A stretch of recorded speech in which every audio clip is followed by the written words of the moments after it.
금강전은 사람들이 사용하는 무기입니다. 밀교에서는 이 무기를 실수행에 사용합니다. 이것은 실제로 존재합니다. 사찰을 지키는 후보보살이 있습니다. 모든 도량에는 밑에 보살이 상이 있습니다.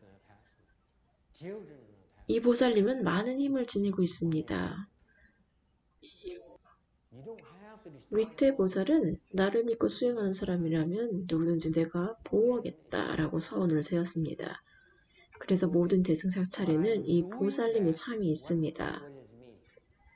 그래서 우리는 우리를 지켜주세요. 도움이 필요합니다. 라고 기도할 수 있습니다. 여기 와서 수행을 조금만 해도 그분은 보호해줍니다. 귀신과 마귀들은 이 보살님을 매우 두려워합니다. 왜냐하면 그분이 사용하는 무기가 바로 금강전이기 때문입니다. 이것은 우주에서 가장 강력한 무기 중에 하나입니다. 이 금강전은 너무 무거워서 머리를 들지도 못합니다. 그리고 한번 휘두르면 무엇이든지 부서집니다. 그래서 밀교에서는 이 법을 닦습니다. 그래서 그들은 무적입니다. 이 법을 성취하면 누구도 막을 수가 없습니다. 이 금강법을 완성한다는 것은 반드시 지혜가 있어야 된다는 뜻입니다. 지혜 없이는 완성할 수가 없습니다. 진정한 지혜가 있을 때만 이 법을 성취할 수 있습니다. 그때는 자연스럽게 바르게 사용하게 됩니다. 이 금강전은 어떻게 만듭니까? 이 무기를 성취하기 위해서 외우는 진원들이 있습니다. 어떤 물건을 가지고 진원을 계속 외우면 결국 그 물건이 금강저가 된다고 합니다. 저는 이것을 여러분에게 가르쳐 줄 수가 없습니다. 이것을 가르칠 권한이 없습니다. 금강전은 무엇을 상징합니까? 지혜와 힘을 상징합니다. 진리는 모든 것을 꿰뚫습니다. 진리는 결국 항상 이깁니다. 거짓은 잠깐 통할 수 있지만 결국 진리가 이해입니다. 금강전은 어떤 것이든 부술 수 있습니다. 하지만 이것조차 파괴하기 어려운 것이 있습니다. 그것이 무엇인가요? 가장 파괴하기 어려운 것이 무엇인가요? 바로 무명입니다. 당신이 어리석은 상태에서 누군가 핵폭탄을 터뜨려 당신을 죽인다면 몸은 죽습니다. 그런데 무명도 죽을까요? 아닙니다. 당신이 무지하다면 내가 지금 당장 당신을 죽일 수도 있습니다. 몸을 산산조각 낼 수도 있습니다. 하지만 그게 중요한 것이 아닙니다. 나는 당신의 생명을 끝낼 수 있지만 당신의 무명은 끝낼 수가 없습니다. 당신은 단지 몸을 바꿀 뿐 무명은 계속 이어가기 때문입니다. 무명은 파괴할 수가 없습니다. 이 금강전을 사용하기 위해서는 어떤 수준에 도달해야 됩니까? 일정한 수준에 도달해야 됩니다. 그리고 지혜를 갖춘 사람을 만나야 됩니다. 여러분은 자신의 무명을 파괴할 무언가가 필요합니다. 그래서 우리가 금강의 법을 배우는 것입니다. 당신의 무명은 집착의 형태로 드러납니다. 당신이 가진 모든 종류의 집착은 결국 무명으로 거슬러 올라갑니다. 이 집착, 무명이 바로 금강저가 깨뜨려야 하는 대상입니다.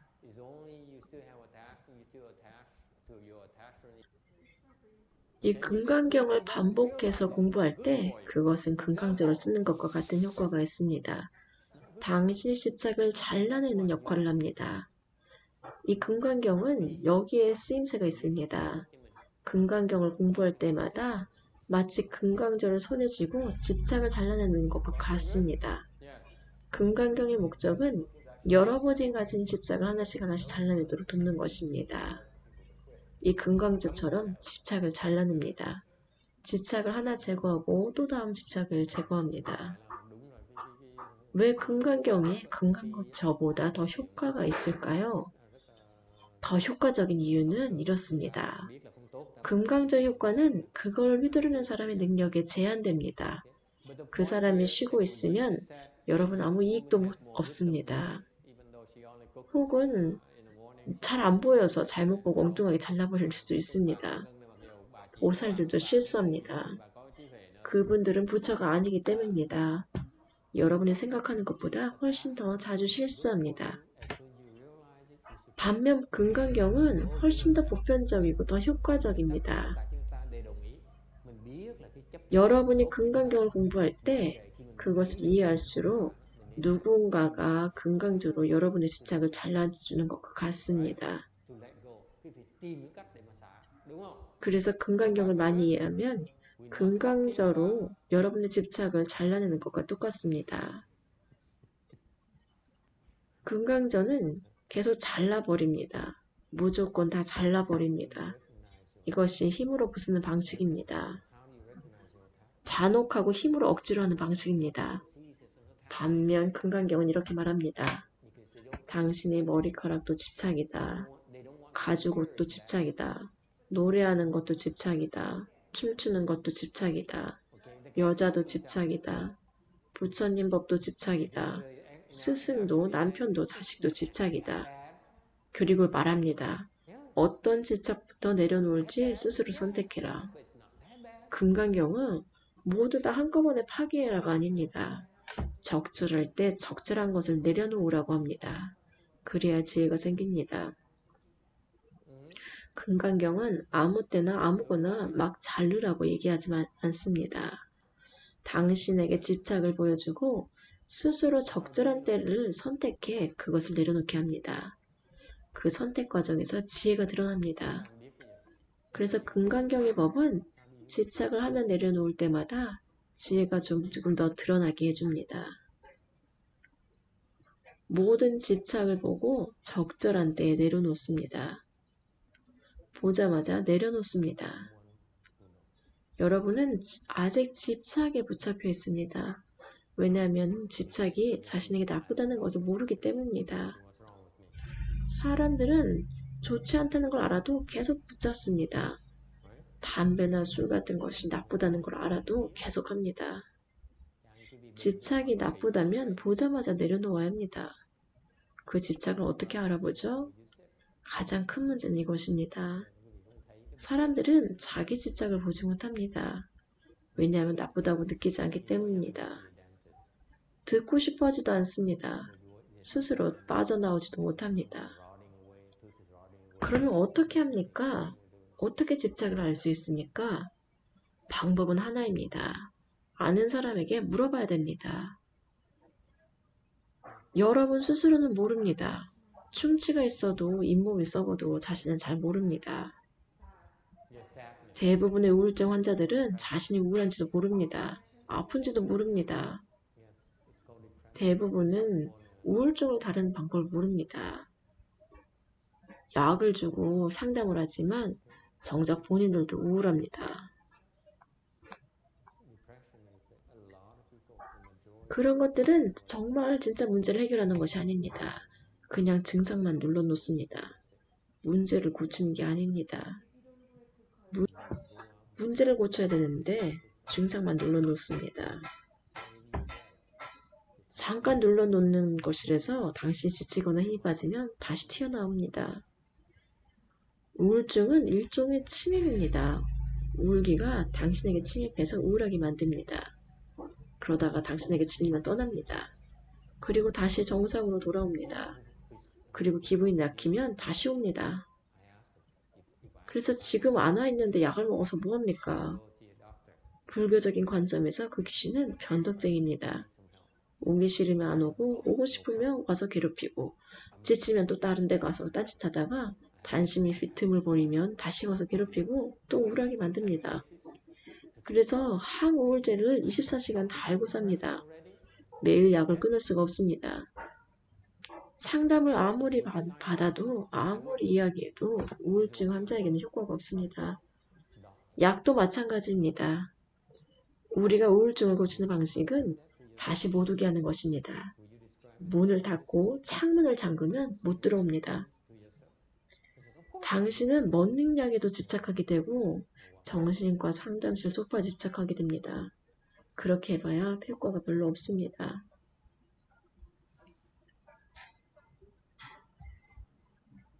이 법은 당신에게 있는 여러 가지 집착의 종류를 지적해 줍니다. 금강경이란 이 법은 여러 종류의 집착을 아주 분명하게 드러내게 해줍니다. 이해가 되지 않는 집착도 많습니다.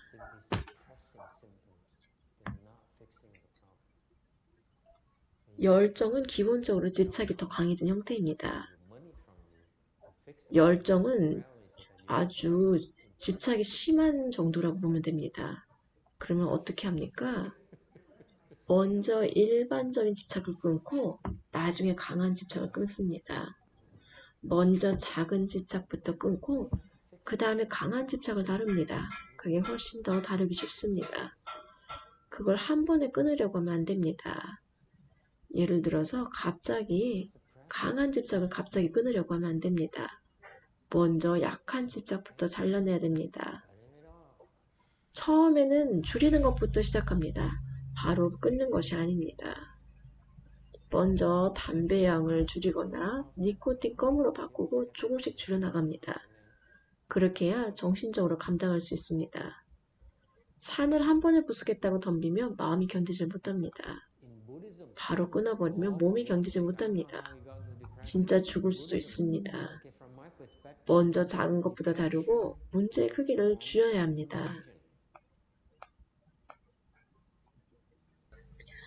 본질적으로 열정이란 일종의 무명입니다. 내 열정을 막는다면 차라리 죽는 게 낫어. 이렇게 말하는 것이 결국 무엇이냐면은 평생 무명 속에 살고 싶습니다. 그러니까 저를 방해하지 마세요. 이렇게 말하는 것과 같습니다. 우리는 모두 무명 속에서 스스로 상처를 내면서 살아가고 있습니다. 아이들을 상처 주고 공기를 오염시키고 환경을 파괴하면서 열정이라는 이름을 붙입니다. 저는 이걸 무명이라고 합니다. 하지만 사람들은 이걸 열정이라고 부릅니다. 그래서 말합니다. 계속 무명 속에 사세요. 스스로 해치고 시간 낭비를 하세요. 그건 당신의 선택입니다. 제가 말하고자 하는 바는 무명을 한꺼번에 다 버리라는 것이 아니라 먼저 무엇을 끊을지 선택하라는 것입니다.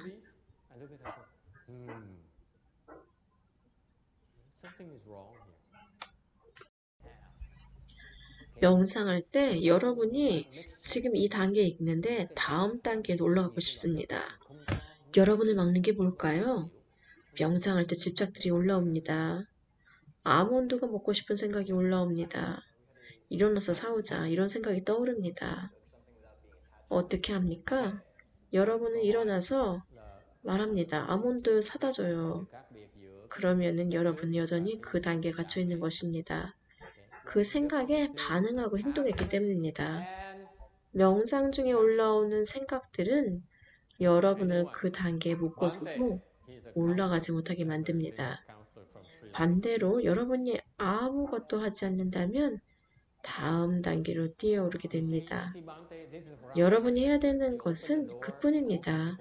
그 생각에 반응하지 않으면 다음 단계로 올라갈 수가 있습니다.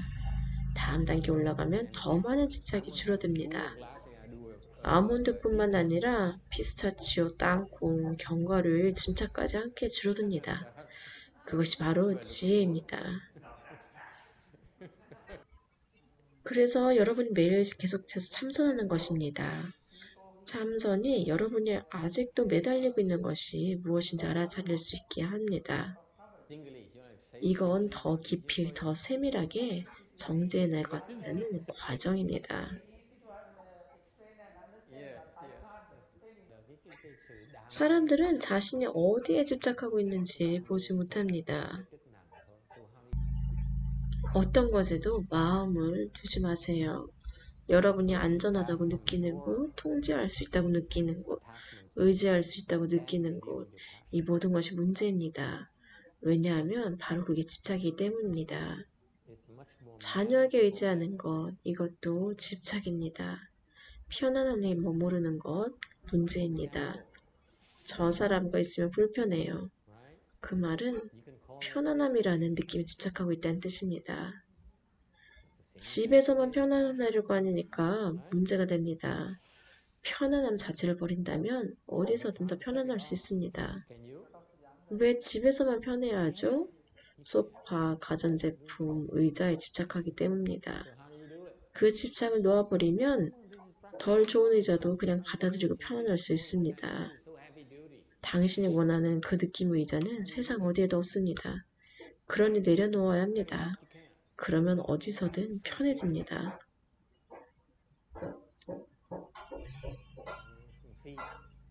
어디서든 편안한 사람이 됩니다. 이 과정은 하루아침에 일어나지 않습니다. 한 곳에 집착을 내려놓고 다른 곳을 내려놓고 반복해야 됩니다. 명상은 그래서 매우 흥미롭습니다. 자신이 어떤 집착을 갖고 있는지, 심지어 전생의 것까지 발견하게 됩니다. 내려놓는 데는 시간이 많이 듭니다. 반복해야 하고 많은 실패가 필요합니다. 그러다 보면 어느 날 저절로 놓게 됩니다. 원하는 순간 바로 놓을 수 있습니다. 수행은 화려한 것이 아닙니다. 실패하고 부끄러워하고 언제까지 이럴까 하면서 버티는 것입니다. 하지만 정말 자유로워졌을 때 그것은 해방감입니다. 마침내 자유입니다.